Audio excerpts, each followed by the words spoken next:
É sempre um motivo de alegria quando nós vamos à casa do Senhor, quando a gente lembra de onde Ele nos tirou,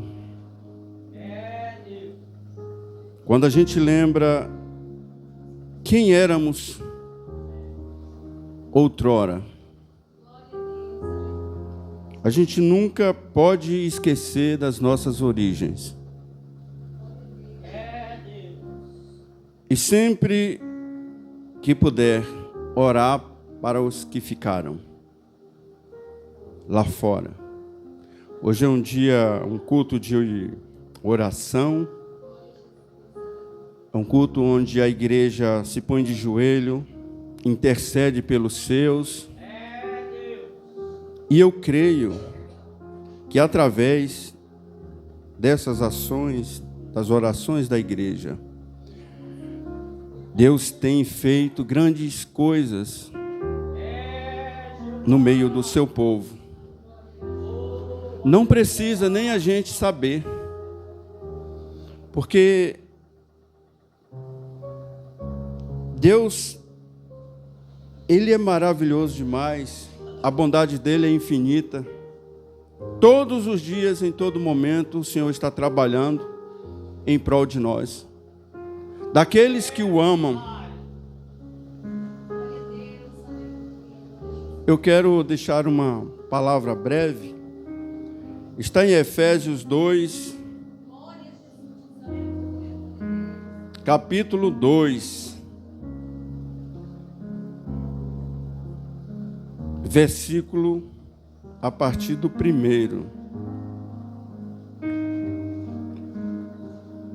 Efésios 2, a partir do versículo 1.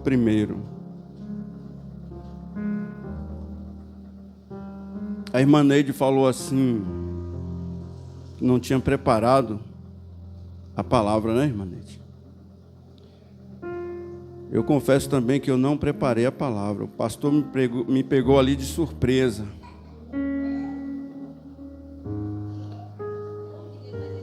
Mas nós devemos ter a consciência de que quando Jesus voltar, será assim também. De surpresa. Mas nós devemos estar preparados.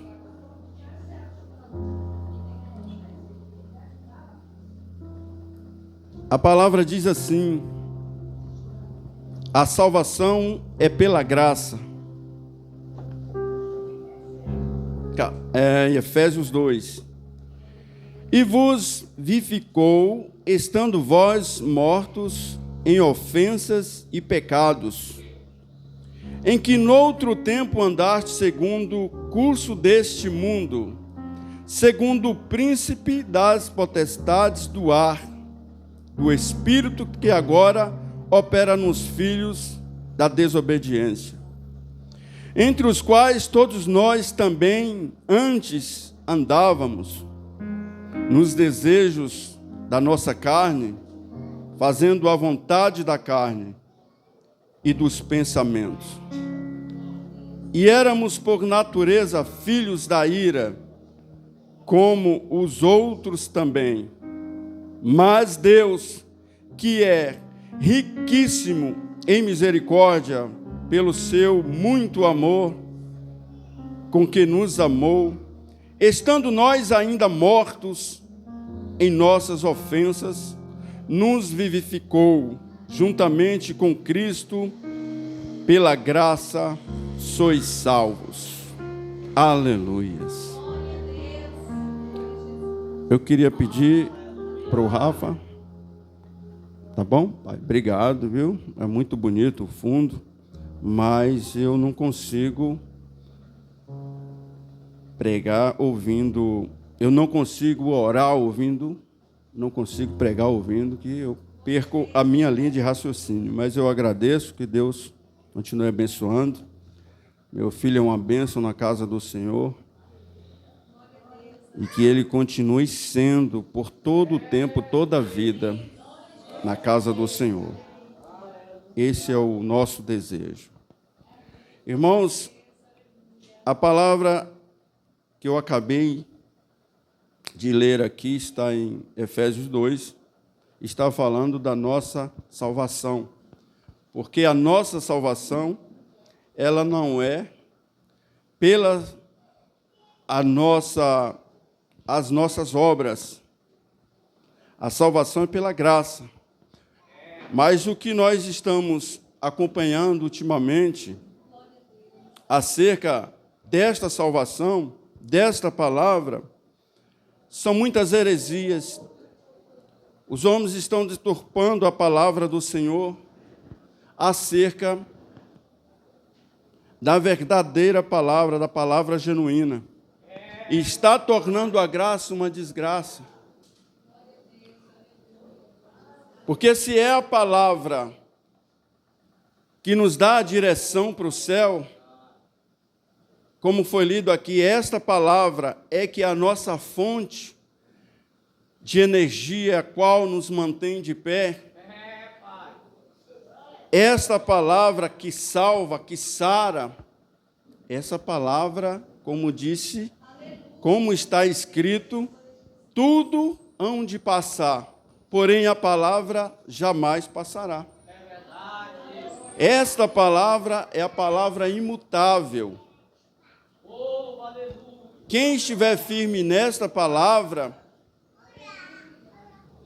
passará ventos, tempestades, rios, irão subir, irão descer, e você permanecerá de pé. Porque esta palavra é que nos garante o dia de amanhã, ela que nos garante a nossa salvação. O primeiro versículo diz assim: e vos vivificou, estando vós mortos em ofensas e em pecados. Então estávamos mortos. Quando Jesus disse para aquele moço: espere um pouco só enquanto eu vou fazer o enterro do meu pai. E Jesus olha para ele e diz: deixe que os mortos enterrem os mortos. Jesus está aqui nos ensinando que todo aquele ser que ainda não veio para Jesus Cristo, que não o conheceu, que não entregou a sua vida a Jesus, espiritualmente falando, está morto, porque vive em trevas, vive no lamaçal do pecado. E a palavra diz que, olha só, estando vós, ou seja, nós, mortos em ofensas e em pecado. Era assim que nós vivíamos, antes de conhecer a Jesus. Isso também não anula dizer que não somos pecadores, porque o apóstolo Paulo diz que aquele que diz eu não peco, já está pecando. Mas há uma diferença muito grande. Oh, glória a Deus, aleluia. Então, é dessa maneira. Quando nós conhecemos a Jesus, nós vamos agora lutar contra esse pecado. Lutar para permanecer na luz que é Cristo. Permanecer em Jesus. Porque nós provamos do que é de melhor, que é Cristo Jesus. Certa feita, Jesus estava pregando para uma multidão. E quando Jesus estava ali falando a palavra, pregando a palavra, dura palavra de exortação, de correção, ensinando como se deve, eita glória, aleluia, como se deve andar em Cristo Jesus, porque muitas vezes a pessoa conhece Jesus, passa a conhecer Jesus, ouvindo sim, mas muitas vezes essa palavra está vindo de uma fonte completamente distorcida. E a palavra não entra, porque quando a palavra entra em nós, a gente tem sede da palavra, de conhecer quem é o dono da palavra. E muitas vezes, o que acontece? A pessoa ouve, mas ela está vindo distorcida. E ela não procura analisar as Escrituras. E quando não analisamos as Escrituras, nós ficamos comendo o que os outros dão. Nós não nos alimentamos da palavra, do pão da vida, que é a palavra do Senhor. E o segundo diz assim, que em outro tempo andaste segundo o curso deste mundo, segundo o príncipe das potestades do ar, do espírito que agora opera nos filhos da desobediência. Então nós vivíamos num curso deste mundo. E qual é o curso deste mundo? É trevas. O curso deste mundo vai contra a palavra do Senhor. Quando nós seguimos o mundo, que é a tal chamada moda, nós estamos indo na contramão. Porque andar na palavra do Senhor é andar contra o mundo. Oi. Amém? Glória a Deus. Aleluia. Então, o que acontece? Todo cristão convertido, ele tem que entender que a partir do momento que ele se converte, entrega a vida para Jesus, ele já não faz mais parte daquela outra vida.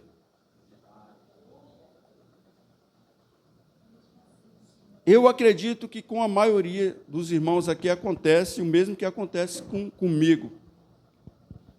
Tem lugares que antes nós frequentávamos, obrigado, Pai, que não serve mais, não cabe mais a gente. Ainda que seja na casa de um parente, na casa de um familiar, uma festa de aniversário, não cabe mais, por quê? O ambiente é outra atmosfera. O ambiente agora ali é completo de músicas mundanas, músicas que não convém nem falar aqui, de letras, batidas que invocam demônios, conversas paralelas que não diz nada com nada. E a gente não consegue mais permanecer nesse ambiente, porque não fazemos mais parte desse ambiente. Tem gente que fala assim, mas não está no mundo, não é do mundo, quando a gente usa a expressão, é coisa do mundo, sim. Mas é outro ambiente, um ambiente ao qual nós, a maioria aqui, já passamos, já vivemos. Mas pela misericórdia de Deus, pela graça do Senhor, a qual nos alcançou, isso já não faz mais parte de nós.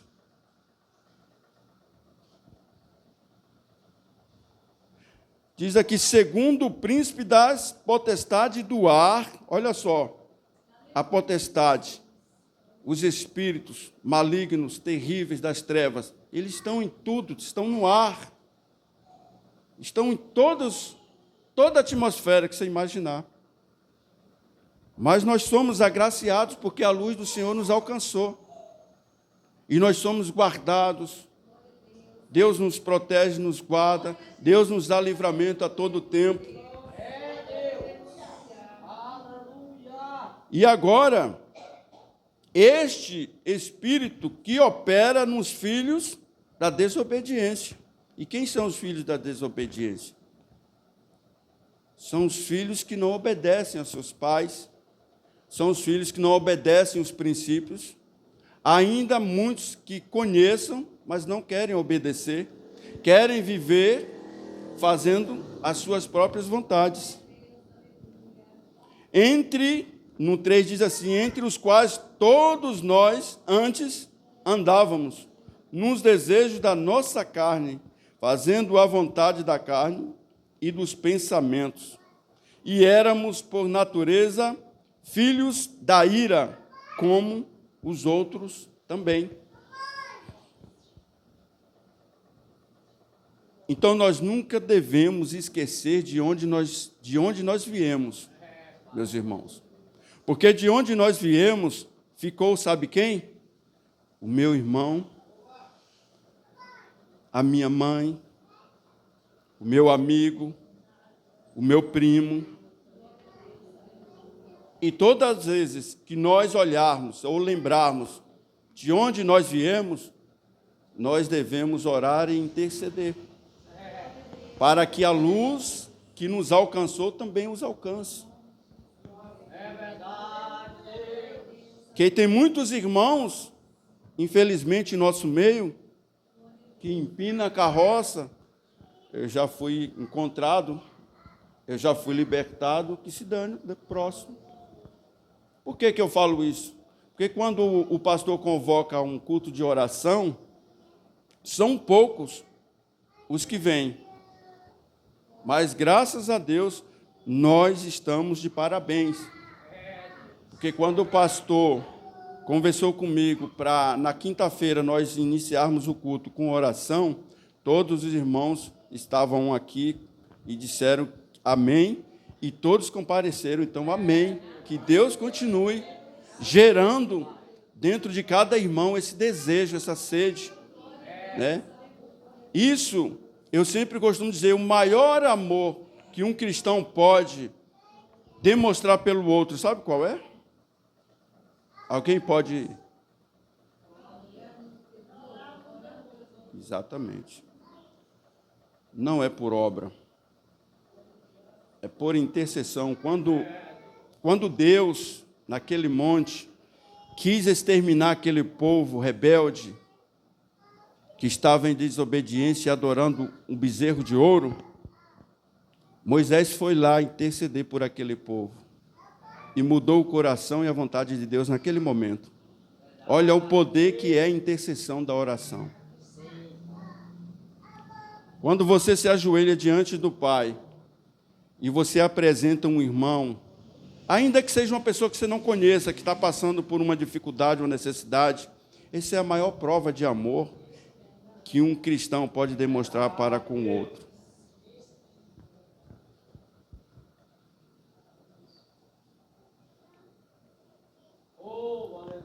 No quarto diz assim, mas Deus, que é riquíssimo em misericórdia, pelo seu muito amor com que nos amou, estando nós ainda mortos em nossas ofensas, nos vivificou juntamente com Cristo pela graça. Olha a misericórdia do Senhor. Riquíssimo em misericórdia. Por isso que Deus está sempre de braços abertos para perdoar, para acolher, para receber. A palavra diz que Jesus fala que jamais lançará fora aquele ao qual Deus o manda para ele.